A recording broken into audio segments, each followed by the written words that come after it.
ஒரு ஜனம் தூங்கிருச்சு, ஊத காற்றும் அடிச்சிருச்சு, பாவி மனம் தூங்கலையே, அதுவும் ஏனோ புரியலையே. எனக்கு புரியுதுங்க, ரோமியோபதி டாக்டர், எனக்கு புரியுது. மனசில் நிம்மதி இல்லைன்னா எப்படி தூக்கம் வரும்? கவலை, துக்கம், வேதனை இப்படி வந்து பெருமூச்சு விட்டுக்கிட்டு நைட்டில் புரண்டு படுத்துக்கிட்டு தூக்கம் வராமல் பல சிந்தனைகளோட நாளைய பிரச்சனை எப்படி பார்க்குறது, நேற்றைய பிரச்சனை எப்படி தீர்க்கிறது, குடும்ப பிரச்சனை எப்படி பார்க்குறது, இப்படி பலவிதமான பிரச்சனைகளை யோசனை பண்ணி நீங்கள் படுத்தீங்க அப்படின்னா ஒரே தூங்கிடுச்சின்னு நீங்கள் நினைக்கிறீங்க, உலகமே தூங்கிடுச்சின்னு நீங்கள் நினைக்கிறீங்க. ஆனால் உலகத்தில்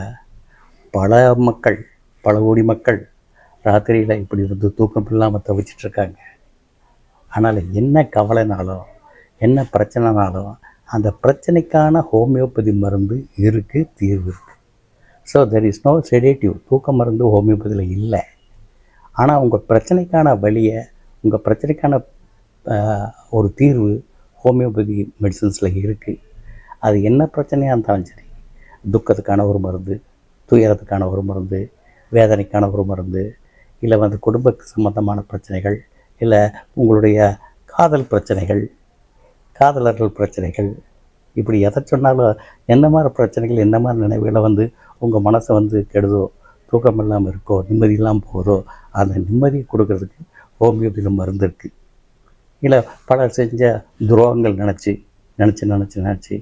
இப்படி துரோகம் பண்ணிட்டாங்களே, நம்பிக்கை துரோகம் பண்ணிட்டாங்களே, நம்ம நம்பணுமே இப்படி துரோகம் பண்ணிட்டாங்களே அப்படின்னு மாட்டி ஒரு எண்ணங்கள்லாம் வச்சுக்கிட்டு நீங்கள் படுத்திங்கன்னா உங்களுக்கு தூக்கம் வராது. விட்டு தள்ளுங்க, போனால் போட்டும், போட விட்டு தள்ளிட்டு நீங்கள் நல்லா படுத்து தூங்குங்க. அப்படி பிரச்சனை இருந்ததுன்னா ஹோமியோபதி டாக்டரை கன்சல்ட் பண்ணிட்டு அதுக்கான மருந்தை சாப்பிடுங்க. நீங்கள் நல்லா ஆகிடுவீங்க, நல்ல தூக்கம் வரும்.